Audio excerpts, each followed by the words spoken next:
Good morning. On behalf of Dean Finley Graves and the faculty, staff, and students of the College of Business, welcome to Celebrating Sustainability in Business Week and a key event in our distinguished lecture series.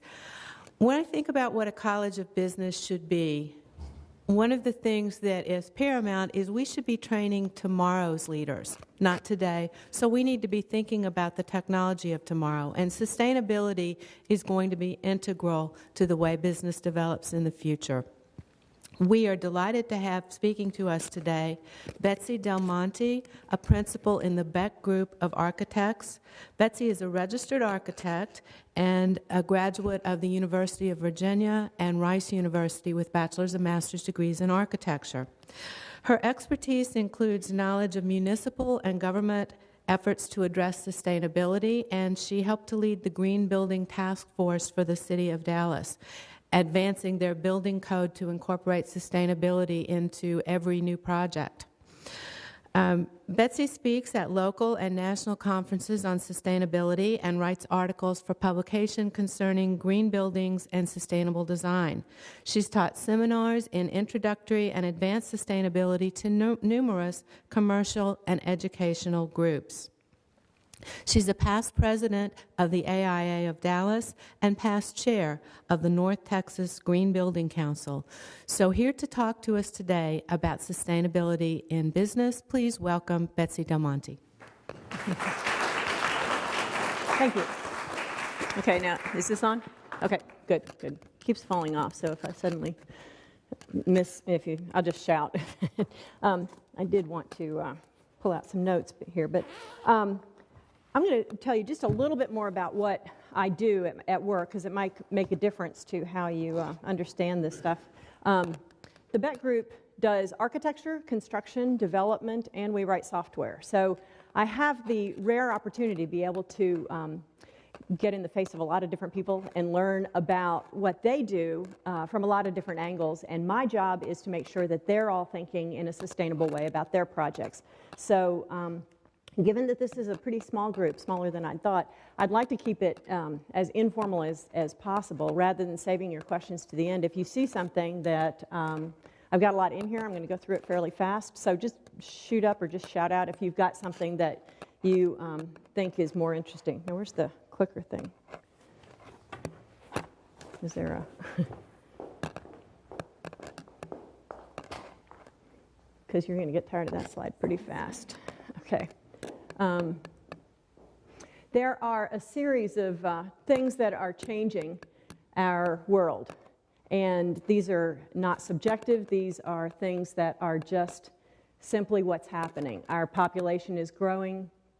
More than half of the people on the face of the earth now live in cities, and that's up to about 53% pretty soon, I think. Living in cities requires more energy than living out on a farm somewhere. And the fossil fuels that we use to produce that energy have the effect of changing the chemistry of our world. I'm going to quote from one of my favorite writers, Thomas Friedman, who described some of what has been our history. He says that after World War II, President Eisenhower responded to the threat of communism in the Red Menace with massive spending on an interstate highway system to tie America together, in large part so that we could better move weapons in the event of a war with the Soviets. Most of y'all are too young to even remember this, but I remember going into my elementary school corridor and putting my hands over my head as if that was going to protect me from a neutron bomb. But he goes on to say, that highway system, though, helped to enshrine America's car culture, atrophying our railroads, and to lock in suburban sprawl and low-density housing, which all combined to get America addicted to cheap fossil fuels, particularly oil. Many in the world have followed our example. And an aside is that many in the world are aspiring to be like us and don't think it's fair if they don't have the chance to do so. Today, we are paying the economic, geopolitical, and climate prices for that kind of America. I am not proposing that we radically alter our lifestyles. We are who we are, including a car culture. But if we want to continue to be who we are, enjoy the benefits, and be able to pass them on to our children, we do need to fuel our future in a cleaner, greener way. Eisenhower rallied us with the red menace. The next president, and this was before Obama was elected, will have to rally us with a green patriotism, hence my motto, green is the new red, white, and blue. So this was written a couple years ago, and I think these issues are the ones that affect the business climate today. So I'm going to quickly define what is sustainability. There's so many things out there that attempt to define it. My definition is that everything we do, everything we do to live prosperously, comfortably, we eat, we live, we drive, uses resources. And the idea that we can consume those resources at a rate slower than they are replenished is the ideal. If we use the resources that we need faster than they can be replenished, future generations are going to be left with not only the problems that we're leaving them in terms of political issues and unrest of all sorts, but the fact that they won't have the resources, the physical resources to deal with those things. So what is sustainable design? In my world, where we practice architecture and construction, design and construction practices that are not just less bad, which is what most of us focus on. You know, my Prius is less bad than an F-150, but it's burning oil, it's burning gas, and we can do really much more efficient buildings all day long, but if we don't change the practices overall, we won't get to where we are being good. So why do we care? You know, we've learned a lot about this. When you look at where we are actually using energy, it turns out that buildings, the operation and the construction of buildings is the highest energy user of anything else that we do when you look at the broad sectors. So buildings use 40% of the energy, 71% of all electricity goes to build and operate buildings, and a lot of the emissions come from the buildings. But when you look at where the buildings are placed and the overall decisions we make about how our cities are constructed, this is sort of a chart of density versus energy intensity. So the very, very dense cities of Hong Kong and some of the other, Singapore, use less energy per capita than do Houston, and I think, is there a pointer here? I think Dallas-Fort Worth is that dot right there. We're way up there. We aren't using as much energy, we're not as dense, but per capita or per acre, we're using much more energy to fuel our society. The environmental impact is that we're growing fast, and if we don't change our ways, these indicators are only going to become more increasing. Just as a point of reference, in North Texas, we currently have about 6 million people. By 2030, we're going to have about 9 million people. By 2050, we're going to have about 12 million. So what that means is we're going to double in population in the 16-county area of North Texas. So imagine if everything stays the same, we're going to each have somebody riding on our shoulders. You know, we're going to double our population, and those people can either fit into a well-designed system, or we can just continue to sprawl on out to Oklahoma. So we've got choices to make. Water is another issue that we need to consider, because some areas of the country, they're already rationing water. Wells are running dry. I just came from a conference where they said that, by and large, water is the thing that is really going to be of greatest concern. Mark Twain said, bourbon's for drinking and water's for fighting over. And that's where we're going to get in this country, is fighting over it, because it's going to be scarce. So once again, the environmental impact of buildings and the way we use them is huge. Materials and resources, the things that we use to put into our buildings, to put onto our bodies, to live our lives, we use a lot of stuff. And in our culture, we use a lot more stuff than people do around the world. And we are consuming 3/4 of the stuff, whereas 1/4 of the consumption is for the rest of the world.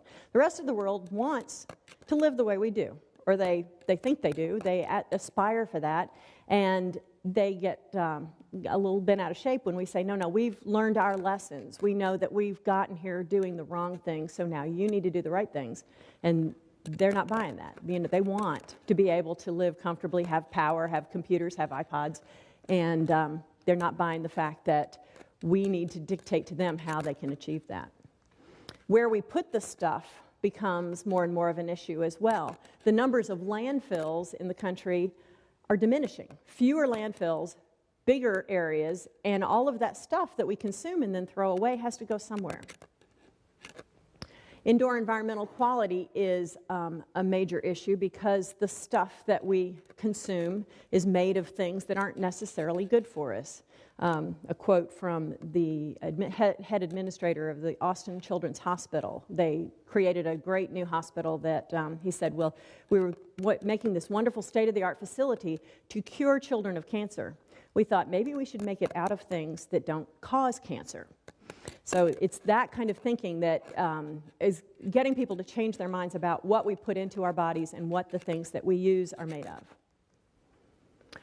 As we think about the overall global effects of everything we do, and you probably are, filled up to here with information about global warming and all of that, but it's interesting to think about the implications and what's going to happen. This is the infamous hockey stick that shows the CO2 content increasing. But the impact of water rising, as we know it is doing, is significant. This is sea level going up 1 meter and the amount of area that would be underwater. This is in New Jersey. The previous one was New York. Here's Miami. And of course, I do a lot of talks in Texas, and people say, all right, New York, Miami, but if we look at what happens on the coast, we know that the impact is huge. I just came from a conference in Galveston, and it was amazing to me. I hadn't been down there since the storms. It's vacant. It is empty. It has taken this long, and it hasn't recovered. 53% of all Americans live in and around coastal cities, so the impact on our country will be enormous if we start to suffer serious damage from sea level rise. So there's various options, things that we can do. One plan is a guy named Ed Masria has created something called Architecture 2030. And the 2030 challenge is to see if we can't, working with the information that buildings are a big cause of all this, change the way we do buildings. And instead of business as usual, what do we have to do to get to that curve that goes down and improves things? The goal is to slow the amount of greenhouse gas emissions and make our buildings more efficient. So the plan would be all new buildings would be designed to use half the amount of energy that they might have done otherwise. Meanwhile, an equal amount of square footage of those new buildings is renovated to use half the amount of energy. Most buildings that are 10 years or more older are amazingly inefficient, and there are really simple things that can be done to renovate them and to use less energy. So if you build new and renovate the equal amount, then at least you're keeping things flat. But then the goal would be to increase those levels of efficiency over time to achieve what's called carbon neutral by 2030, where we're not using carbon fuels to power our buildings. So the point is the buildings have a huge impact on the environment, but it's a huge opportunity. And the business world can respond to this by thinking about where those buildings are, how they're used, and in the real estate world, what buildings become the commodity, and efficient buildings become the hot commodity. So who's going to make us do this? No, there is no green police, but there are codes that are changing. The Dallas Building Code that went into effect last Thursday requires new levels of energy efficiency and water efficiency, and buildings over 50,000 square feet require other assorted responses as well. And we passed this code. I worked with the City Council and passed this code 18 months ago. Since then, we've been trying to talk it up and get people to understand it. And just last Thursday, my CEO called me and said, I've heard about this new code. Were we involved in that? I said, we were, yeah. And are we approving of this? And I said, yes, we are. We worked hard to do that. Did we involve others? I said, I talked to every developer I could get my hands on to get them to give me input, to come to my meetings. But people don't pay attention until suddenly it actually affects them. So now that the code has gone into effect, people are paying attention to it, and they suddenly want to know all about it, although we've been talking about it for 18 months. But it'll be a big change, and it's going to raise a lot of eyebrows. But it's not something that is unachievable. It can be done, and we're going to do it. So different communities all across the country are doing this, Dallas being one of them. But corporations, so many corporations, when you go to their websites, especially the ones that like BP, Beyond Petroleum, You go to their website, and the first thing you see is their sustainability response and their corporate citizenship response. Kimberly Clark, who uses a whole lot of paper products and has been accused of clear-cutting forests, they've got huge environmental stuff. So if you're interested, think of what the company that you think would be the most egregious sort of environmental user, and go to their website. I bet you'll find an environmental response notion on there. So what can we do as we design and build buildings? And I will run through this quickly because I know I talk to a lot of architects, a lot of engineers. If you've got questions about these things, I'm happy to answer them or talk to you afterwards. But there are basically 5 categories of response that you can do. Site planning, water efficiency, energy efficiency is the big one. Conservation of materials, use less, and increasing indoor environmental quality. And there's a system that is used to measure this. Anybody who deals with buildings, some of the buildings on campus are LEED certified buildings. They can be certified silver, gold, or platinum. And the UNT campus has several, and several more are in progress. My company is building a couple of these, so I know that that's true.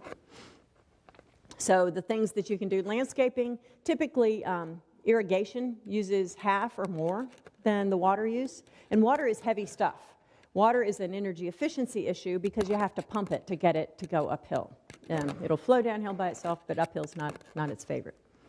Energy efficiency, there's simple, cheap things that can be done. The way the building sits on the site has a lot to do with how much energy it uses, whether it's facing west or south, passive solar response. But then also the technical responses. Lighting design is a big one, and how you heat and cool the building. There are lots of technical solutions, but one slide I didn't get in here, but if you think of energy efficiency like the food pyramid, you know, the food pyramid where we're supposed to eat all the healthy stuff, the whole grains and the things at the bottom, and then the protein in the middle, and then sugars and fats and the things I like are at the top. Energy is like that. The bottom of the energy pyramid is turning off the air conditioning, opening the windows, turning the building the right way, using daylight instead of turning on the electric lights, doing everything that you can to not have to use energy. Then the next step up is provide that energy, provide those services in the most efficient way. And then the third thing at the very top, the fats and the sugars, is the solar panels and the wind. Once you figured out how not to use energy, then figure out how to use it in a more effective or an alternative way. So what can we do? This is more ideas of environmental quality, lots of products that you need to control, and conservation materials, use local materials, use the things that are nearby rather than importing stone from Italy. I have to say that, you know, that I was in architecture school in the 70s, and we learned all this stuff. We would start with where the sun came from, where the wind came from. And then the 80s happened, and full disclosure, I was a full participant. I actually worked on a building where we quarried the stone in Texas, shipped it to Italy to be carved into its pieces, and then shipped it back to Atlanta to be installed on the building. This is not sustainable. At the time, it was like, oh, cool. But of course, the developers liked it because that meant they got a trip to Italy to go see the fabrication of the stone.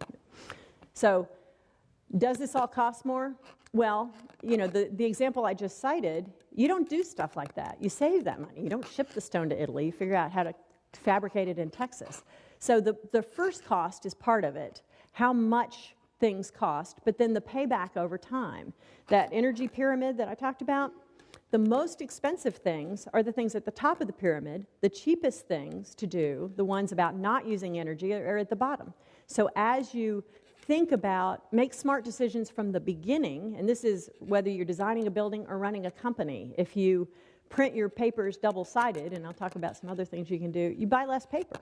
It costs less money. So resource use is not something that necessarily costs more, but there often, if you do buy better stuff and it's more efficient, there's a payback period. A building that is well designed, uses daylight instead of electric lights, uses natural ventilation, is actually a better building for the use of the people in it. Students learn better. In healthcare, patients heal faster if they have views and daylight. So a building can actually be more efficient and do its job better by being well designed to be efficient. And then the life cycle costs. Most buildings are on the ground for longer than the 3 to 5 years, which in the business world is considered a reasonable payback time. The building's going to be around for 40 or 50 years. So if I think I've got a slide about that, in 3 years, you pay it back, and then after that, it continues to pay for the life of the building. So that causes an increased building value. Now here's the slide that shows, this is the total assessment of money that is spent to keep a building on the ground for 40 to 50 years. Construction, which actually refers to all of the design fees, purchasing the land, buying the materials to build the building, putting it in place, 11% of the total lifetime costs. Energy and maintenance together are half of the total costs of having that building on site. So if you increase your construction costs by 1 or 2% to allow you to make it more efficient, the payback, if you can get a 10 or 20% improvement in energy and maintenance costs, the payback is enormous. I can't do the math that fast, but 1 or 2% of 11% is a lot less than 10 to 20% of 50%. And there are studies that have proven some of this stuff, and it's beginning to penetrate the market. Davis Langdon is a cost estimating firm. They did this first study that I talk about where they compared of 138 projects, about a third of them were LEED projects, the other 2/3 didn't consider it. What they discovered was that the costs per square foot for building these projects were across the board. What you see is blue bars are buildings that didn't consider sustainability. It's hard to tell. Some of these are yellow, but the yellow and the green seem to look the same color. But the green with the sort of beigey bars are LEED gold buildings, and some of the others are LEED platinum and LEED silver. But what you see is that the LEED buildings are interspersed into the whole realm of costs. So the idea that different buildings cost different amounts is really more on the nature of the building rather than whether it's sustainable or not. The very most expensive building was not a sustainable building. The very least expensive building was not a sustainable building, and everything's in between. So there was a big variance in the cost for making a building a LEED building, and there was a big variance in cost for making any building. So there was no statistical difference between the costs for these. A second study is one that CoStar, a group that has a huge database of commercial properties. They analyzed 1,300 LEED and Energy Star. Now, Energy Star is a program that the EPA created to measure just the energy efficiency of a building. So LEED measures all of those categories I showed you earlier, sort of the umbrella thing, and energy efficiency is one big thing in there, but LEED is measuring much more stuff. So they analyzed all these buildings, and what they did was they went into a market and matched building for building. So if it was a commercial building, 100,000 square feet in Atlanta, they found another one that was similar enough that you could compare and have a reasonable cost matching. The LEED building showed $11 higher per square foot for rent. That's huge. 3.8% increase in occupancy. In other words, once you got the building leased, your cash flow was stable because it stayed leased. And $171 a square foot higher in sales price. These are numbers that people have been shaking their heads over. Nobody believed this, but they've got the data to prove it. Energy Star buildings were also equally significantly higher, but not as much. $2 higher in rent, 3.5% increase in occupancy, and 61 in sales price. These are figures that matter to people who are investing in real estate, if anyone was investing in real estate right now. But when it happens again, I maintain that when things turn around, this is going to be the biggest marketing determinator, the differentiator, that this will be energy efficiency and LEED certification because it is the only sort of branded market we have. There'll be a huge difference, and I think we'll see a lot of it. So this is about the life cycle cost, and what you see are some differences. Energy savings, that's over 20 years you can predict that you're going to offer that kind of savings. Emissions, which may or may not be something that we don't have carbon cap or carbon trading yet.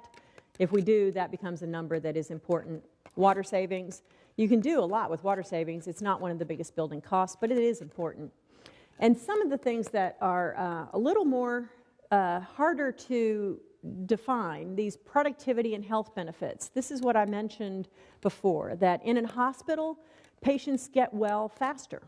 If they've got good air quality, that kind of makes sense. But if they've got access to daylight, access to views, there is statistical proof that the turnover of patients in a hospital is faster. How does a hospital make money? Turning patients over. So this suddenly becomes an important marketing issue because the thing that the building is there to do, and if you think of a building as an instrument for somebody to make money or have some product produced, whether the product is an educated child or a cured patient or it is just a factory and it's making stuff, if you can make that building work better for doing what it does, you have increased the productivity and you've increased your bottom line. So while these are harder costs to define, the nuts and bolts costs add up to $16 a square foot. Those other costs are much higher, but they are part of what should be considered in the cost of an efficient or a green building. And the new generation, you guys coming up out of school, are the ones that are paying attention to this. Not only, and should you be, concerned with what we old folks are leaving you to deal with in terms of societal issues and problems you've got to solve, you need to know that you're being left a decent environment and decent buildings to live and work in. So who's doing it? Education buildings are one of the ones that anybody who owns the building and knows they're going to be paying the utility costs for a long time are the most likely to dive into this. Education, government, institutional. Office and healthcare has been slower to pick up on it just because it's so much more difficult to do. Healthcare uses so much more air and so much more water. So why don't we do this? If it's such good stuff and so compelling, there's still a lot of information or non-information out there. Not necessarily misinformation, but people don't understand, first of all, that there's a problem. Why would you solve a problem that you don't think is there? There's a learning curve. And all this stuff comes down to a series of reasons that I hear all the time. But it's perceptions and the learning curve. Those are very vague, but people have preconceived notions about how they're going to run their business, the decisions they're going to make. And in our over-informed society, they just don't want more information that they can't deal with or don't know how to deal with. Oh, there you go. We talk about the triple bottom line, that the sweet spot is the intersection of people, planet, and profit. But I'd propose that it's a little bit different, that we live in the environment. Everything we do is in the environment. So our society can't exist anywhere but within the environment.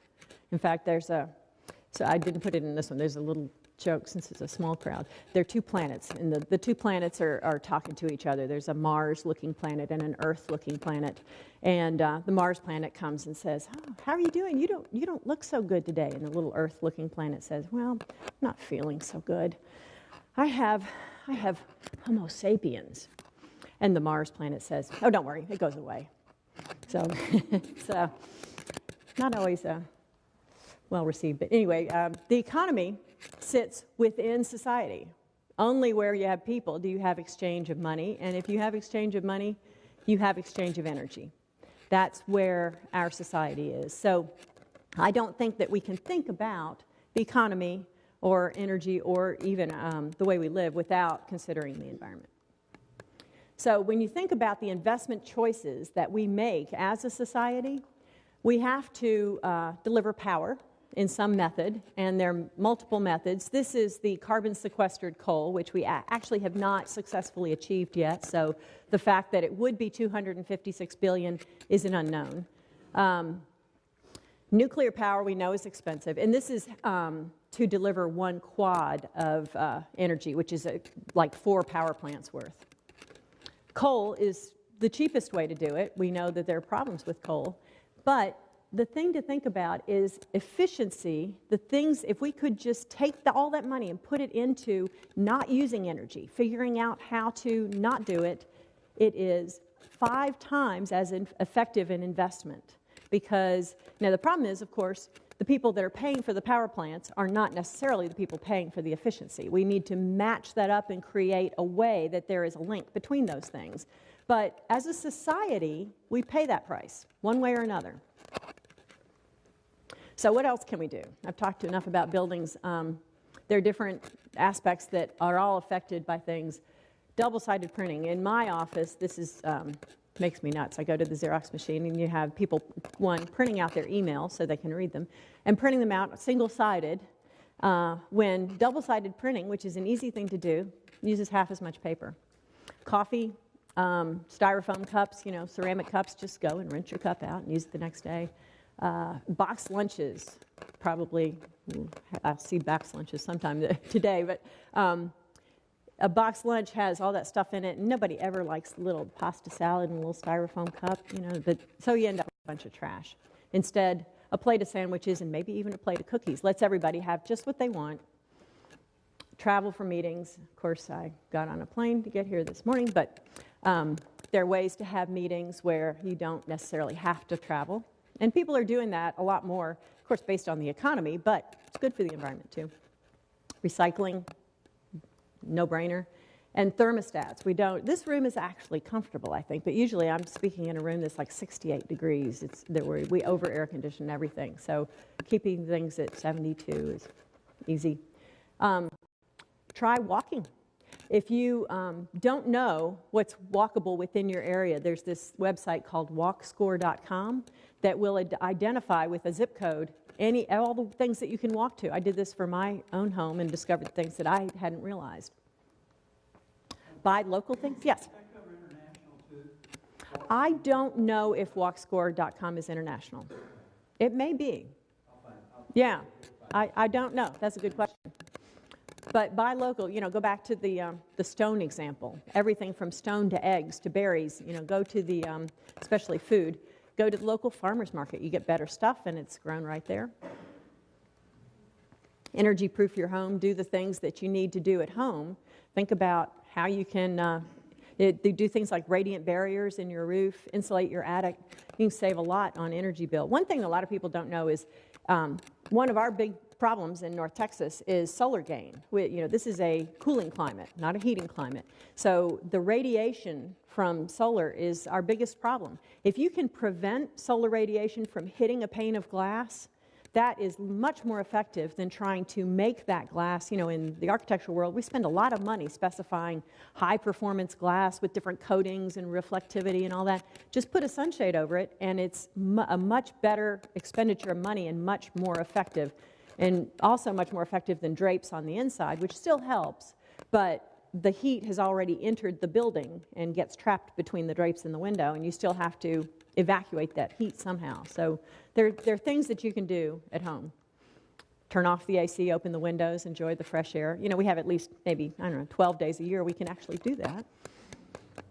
Turn off everything. Put things in a power strip, flip the set. Turn off your monitor when you go to sleep. Turn off your monitor when you leave the office. Turn off the TV. Turn off all those, they call it vampire power, all the things that are on all the time.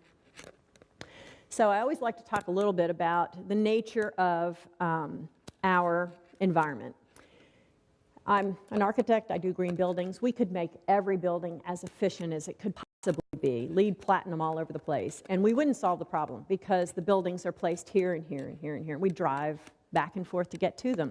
So we have to think about how we want to live, how we want to use our land. There's I just came from a planning conference, and the planners are beginning to understand this and think about it, but there's an exercise called Vision North Texas that if any of you have the opportunity to participate in or hear about, I strongly recommend it because it will impact the way we do business in North Texas, the issues that are being discussed there.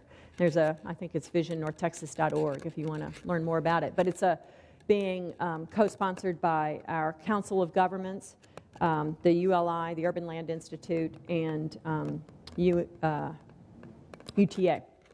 but UNT has been involved.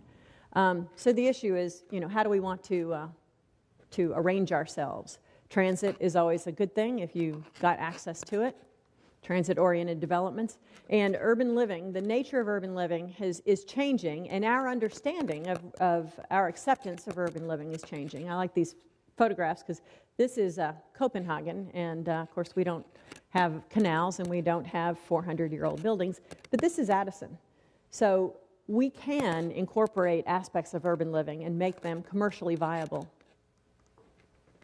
There are a lot of issues. I deal a lot with policymakers and trying to figure out how to create policies that will enable us to address sustainability.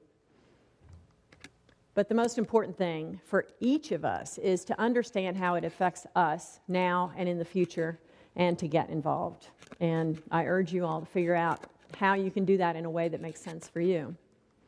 This is, I showed this because why does it matter? This is why it matters to me, because these other people in the picture are going to be here longer than I am, and they're going to have to deal with this stuff.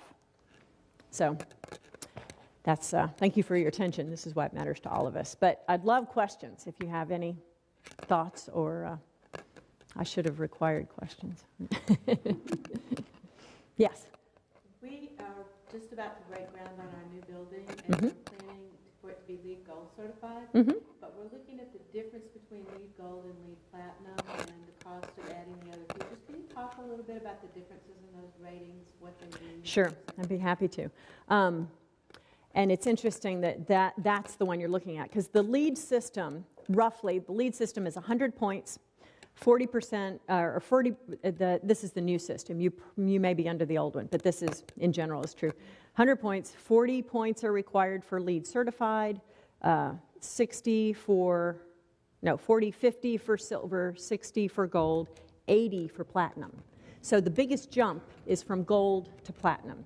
To get a LEED platinum building, you really have to go after every point that is applicable to your building. And for those of you who aren't really familiar with the LEED program, those 5 categories of things that I put up there, it measures all of those things. So energy efficiency is one part of it, and you have to be very energy efficient. And typically, college campuses have an advantage because you've got a central plant.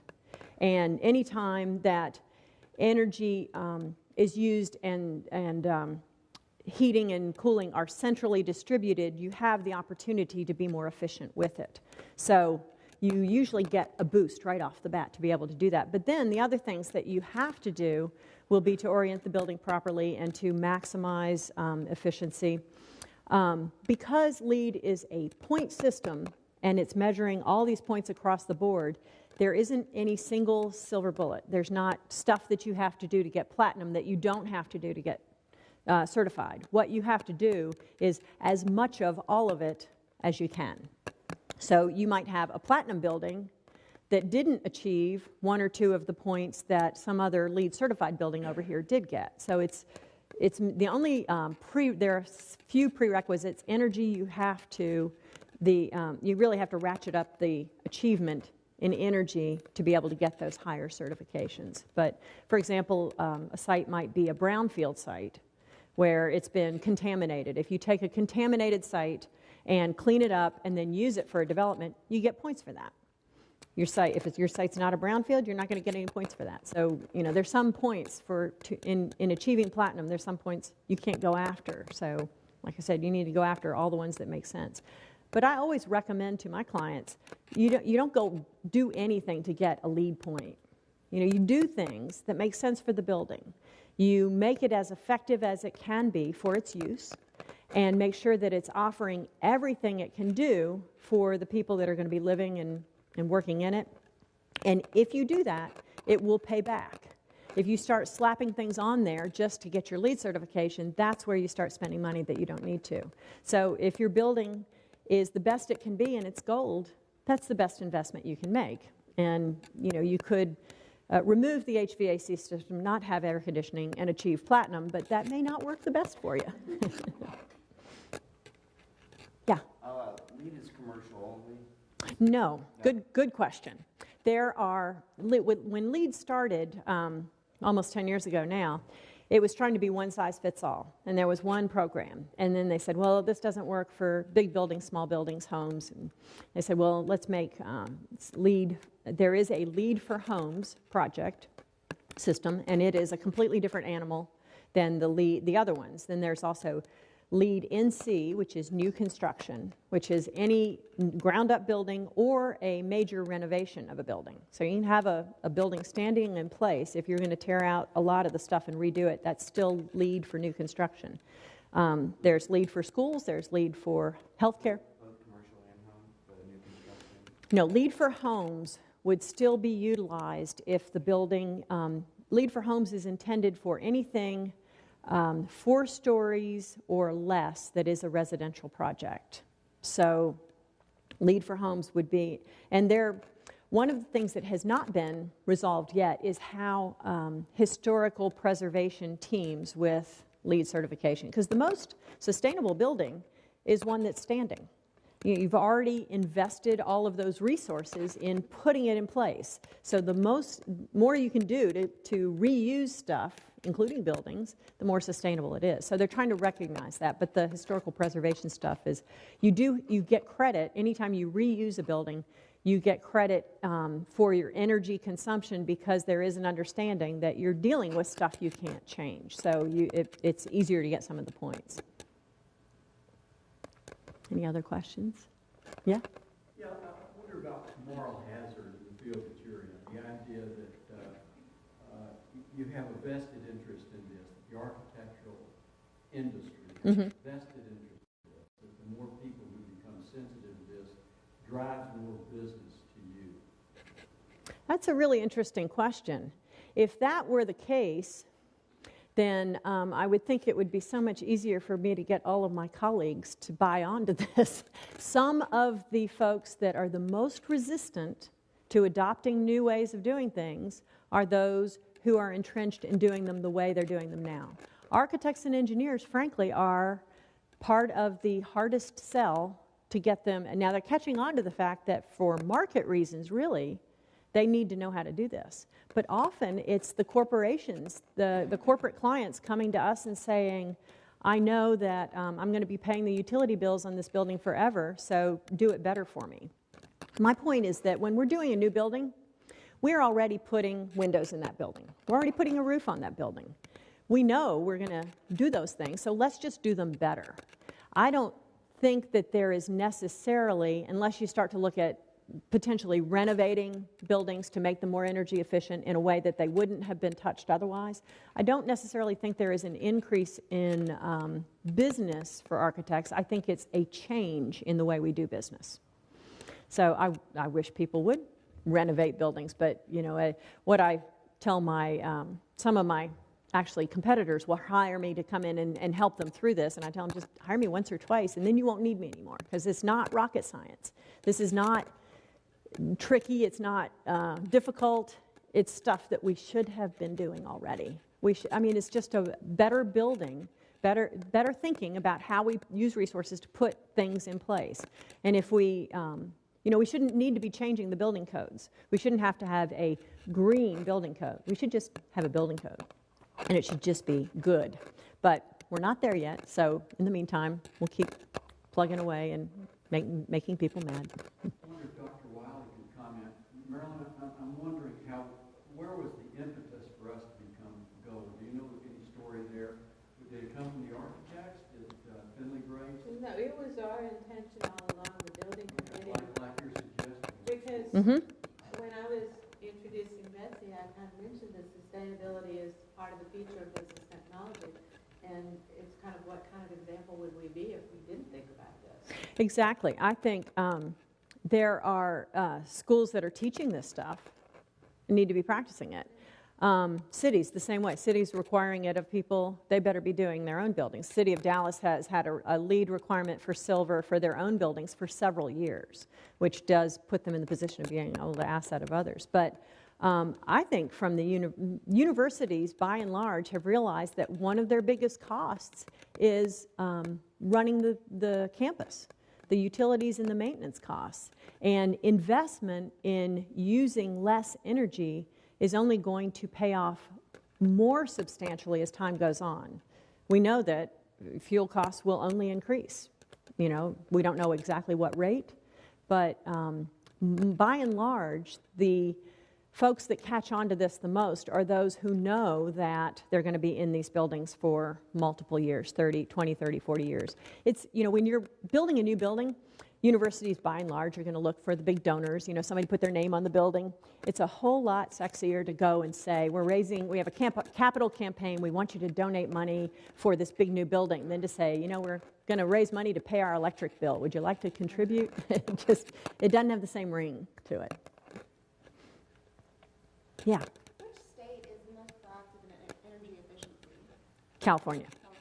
And that's because they have something called Title 22, I think, or Title 11, one of their titles, that has caused them, they passed this years ago, that not only did it require a greater level of energy efficiency, but it ratchets up every 3 years and makes it sort of like Ed Masria's goal. And it's been in place almost 9 years now.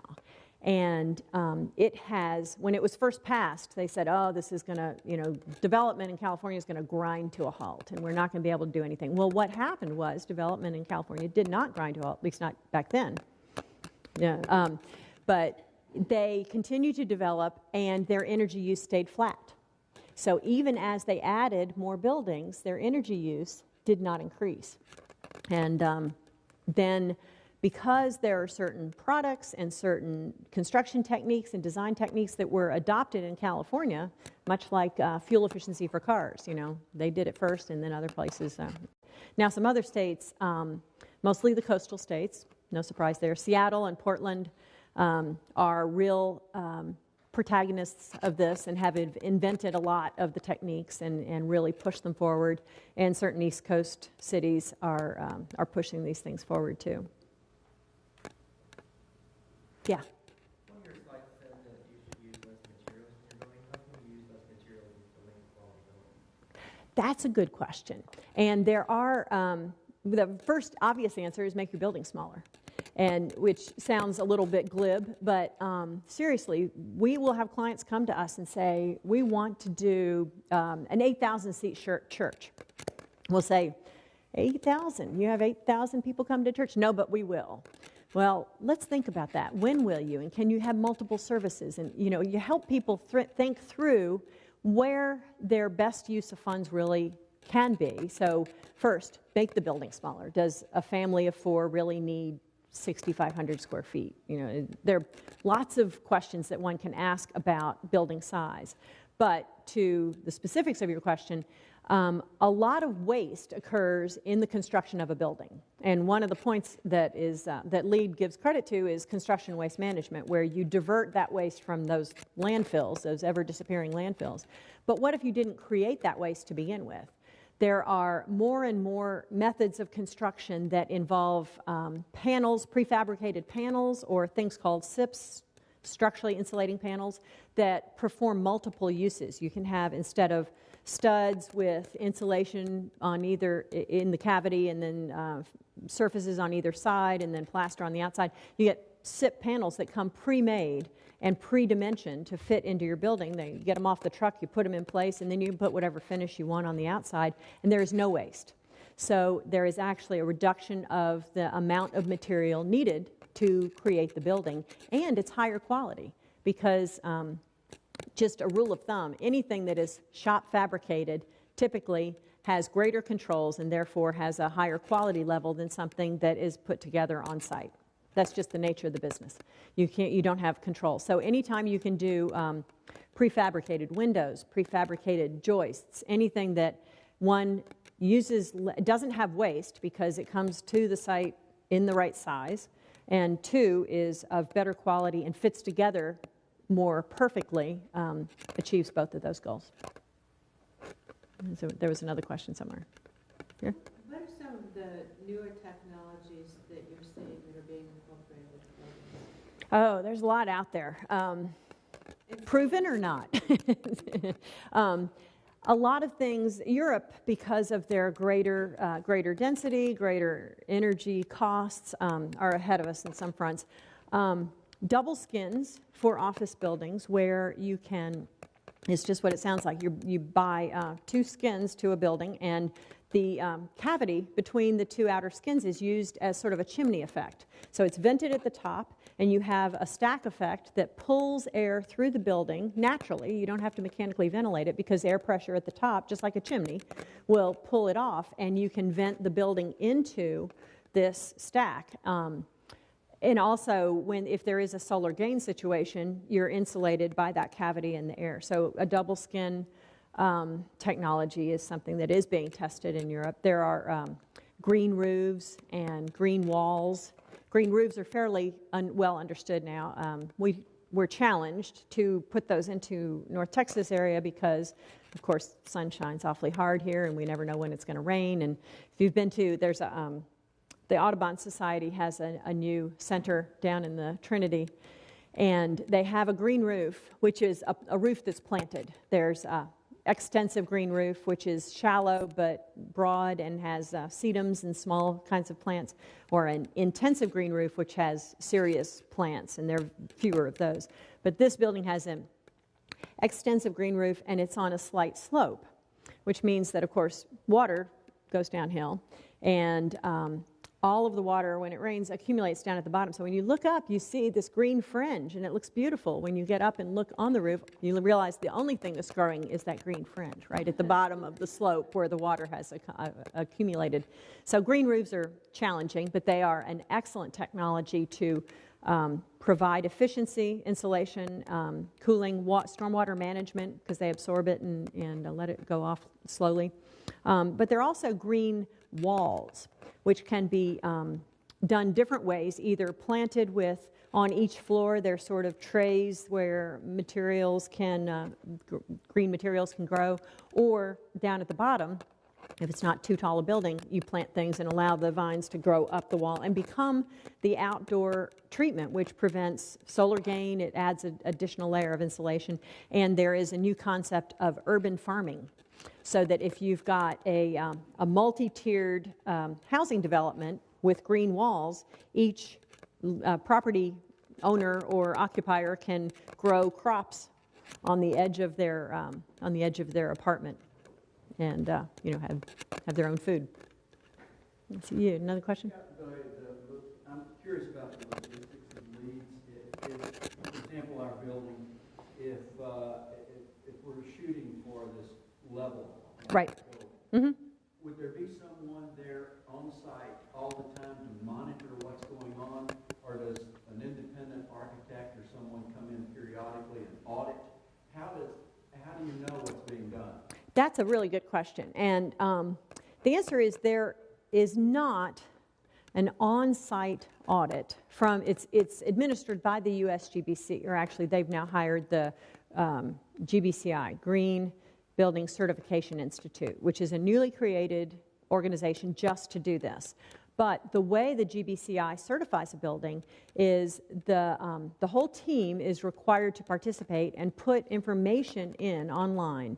So there is no inspection by that group, but the things that you are certifying them on are not necessarily things that would be inspected, because your energy efficiency, for example, is done based on projected energy use that is from a computerized energy model. So your mechanical engineer puts in the system's energy requirements and the system's projected energy use.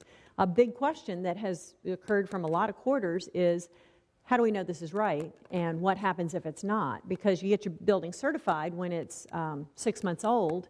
3 years down the road, you are not seeing the results that you wanted to see, or you thought you were going to see. What's up with that? So that's a question that's just sort of starting to become important, because there are enough buildings out there to have that issue arise.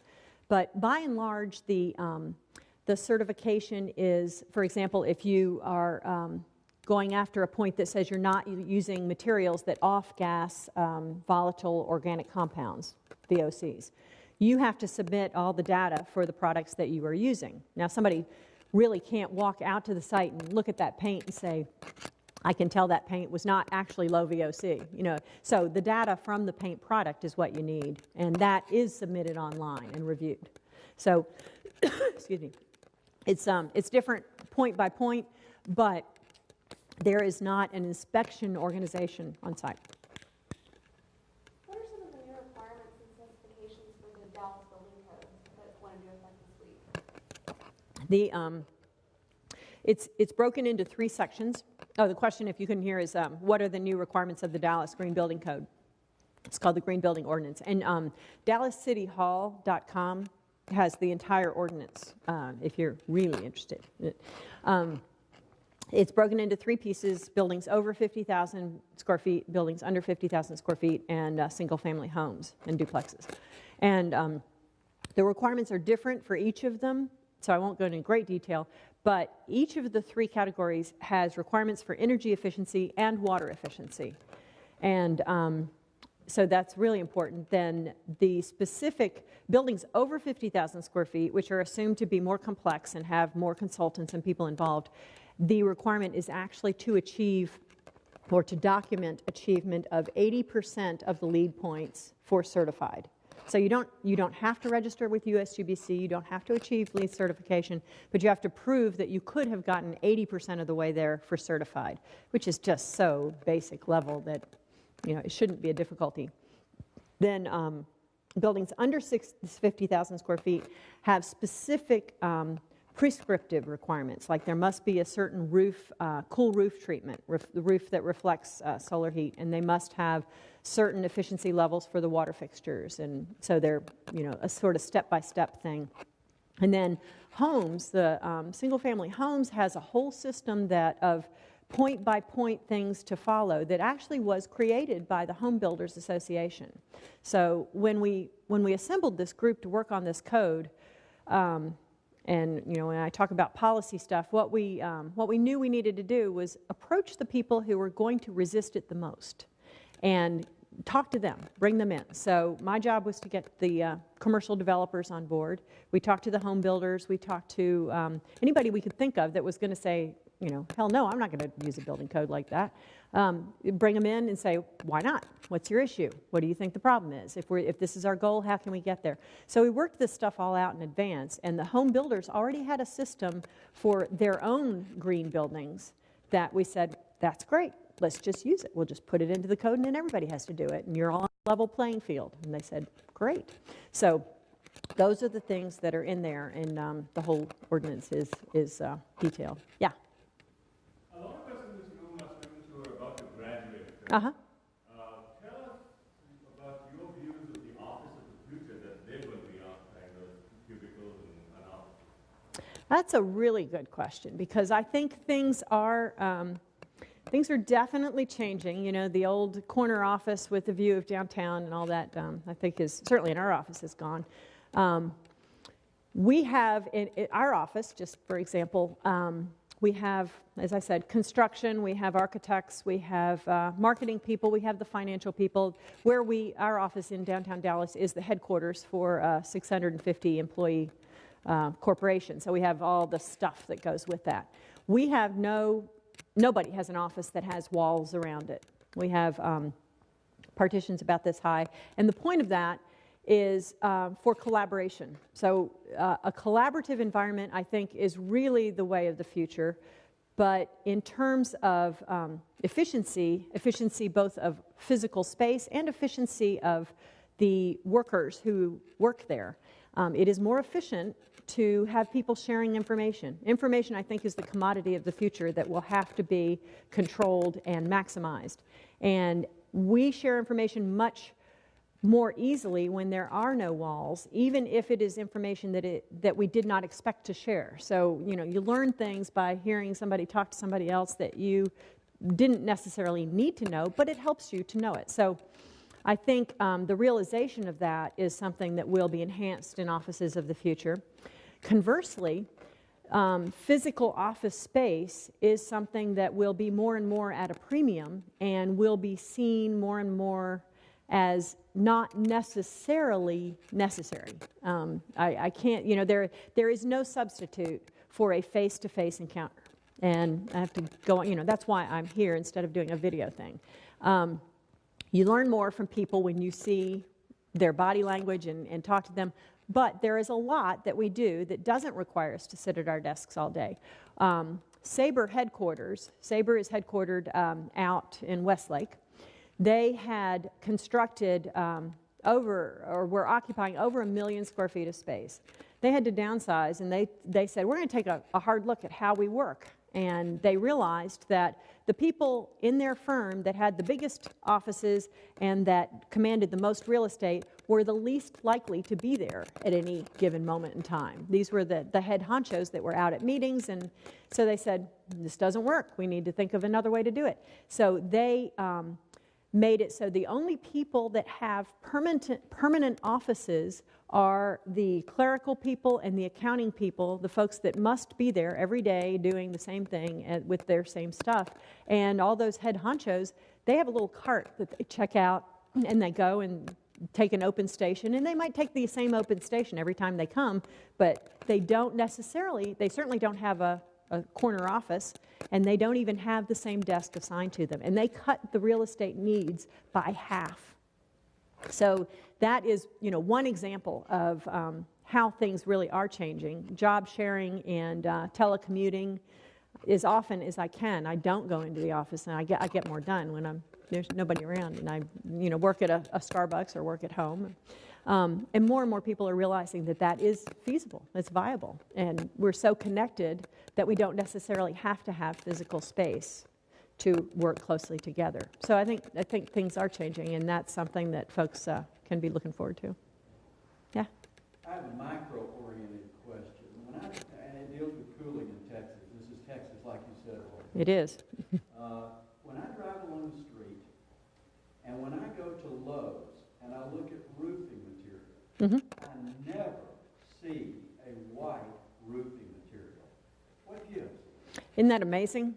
Because the difference between, in the commercial world where we have flat roofs, I think people have realized that it just doesn't make sense not to put, if you're putting a membrane roof on, put a white membrane. If you're putting a built-up roof is our sort of default cheap roof, put white gravel cap sheet on it, and you achieve that reflectivity. A lot of homeowners associations and neighborhood groups specifically outlaw light-colored asphalt shingles. They think it looks bad.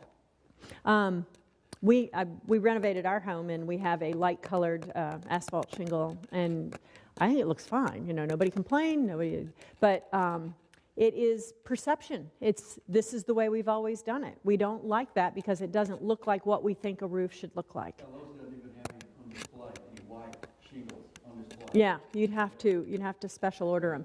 A standing seam metal roof, which is significantly more expensive and will last about 5 times as long, will offer you the reflectivity and will satisfy a lot of homeowners associations. But just the difference in the black roof, white roof thing, when we went, my office is on the 5th floor of a five-story building. When we went to look at the space, we were looking at both the 5th floor and the 3rd floor.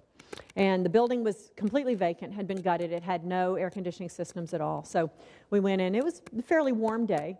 We went to the 3rd floor, and it's pretty warm. We walked around, looked at the 3rd floor, and then we went up to the 5th floor, which was directly under the black roof. It must have been at least 15 degrees hotter on the 5th floor, which means that the air conditioning system for that floor works 15 degrees harder. And, when you're paying the electrical costs, that becomes an issue. So the roof color makes a big difference. Yeah? You said that solar panels and windmills are at the bottom of the pyramid as far as teaching or using for building projects. Why is that? Is that because of cost, and when do you see that changing? It's because, remember the thing that I showed with all the things marching across there?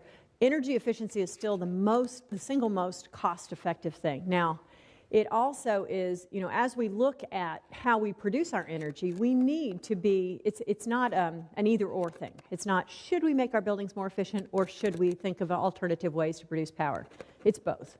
We have to do both, because we're not going to solve our problems. We're probably not going to solve our problems, really, by doing both together, but we have to try everything. But right now, if you have no subsidies, if you're paying all the costs yourself, a solar panel is the single most expensive way to generate a watt of electricity. So for most building projects, until they have looked at everything else, it probably doesn't make economic sense. At a utility scale, it might start to make sense. If you can, for example, there are projects in communities where a company will come in and sort of rent the rooftops of all of the homes around and put south-facing solar panels. They will take the benefit of that power, redistribute that power to those homes for a set rate. So it's sort of an investment club plan, where you pay a certain amount to invest in this collection of sort of a co-op of solar panels, and then you get your power at a cheaper rate than you would from your electric utility. but a single-family homeowner probably doesn't have the resources to create that power plant for themselves. One of my friends is the property manager for TI, which has, if you know, in Richardson, an enormous installation in Richardson. And his job is to make sure that they're expending their resources effectively. And he is asked often, why don't we got this huge roof, why don't we have solar panels all over it? And he says, until I use my budget to make sure that we have wrung every bit of efficiency out of the way we operate and do business, I'm not going to invest in solar panels, because I still think that there are more opportunities to save more money through efficiency than by buying solar panels. So it is the way of the future. It's important. We have to continue to invest in it, but on a point-by-point basis, energy efficiency pays off more. More questions? Yeah. Have you seen government subsidies and government assistance spur changes, or is that people do it more on their own? No, absolutely. I think with our current administration, we certainly are seeing more opportunities for subsidies. And it's not just from the government. It's also from foundations. A lot of private sector foundations that offer grants for people to rethink the way they produce power and use. In fact, when I say solar panels are too cost prohibitive, that is if they are unsubsidized. There are tons of subsidies that are available from different groups. Power companies, interestingly enough, you know, when I showed the little dollar signs marching across there, that demonstrates how expensive it is to build a new power plant. Now, the power companies would rather reap the profits that they can from the power plants that they've already got operating than to have to invest billions of dollars in a new power plant and get payoff way in the future. It only makes economic sense for them to spend a little bit of money getting people to use less power so that they can actually generate greater profits off of what the gig they've got going. So Austin Energy, which is a sort of anomaly in that Austin Energy owns its own green building service, and it's a private, municipally owned power company, so they are not allowed to take out a profit. They have to reinvest in themselves. So they've created the Austin Green Building Program, and they will subsidize up to $100,000 for solar panels, because they then get the benefits of not having to build more power plants. OnCourse currently has a system where they work with specific contractors to subsidize solar panels that are constructed on the project, and then you get a tax write-off.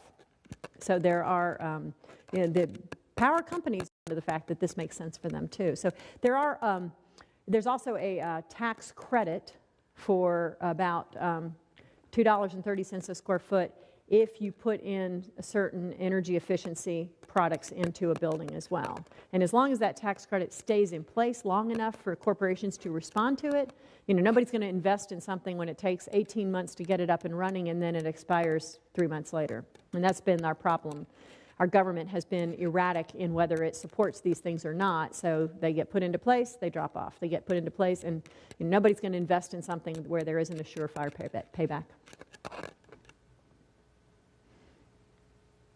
Well, y'all are running out of questions, so I'll be happy to hang around for a little bit and answer any other questions if you all are interested. Thank you.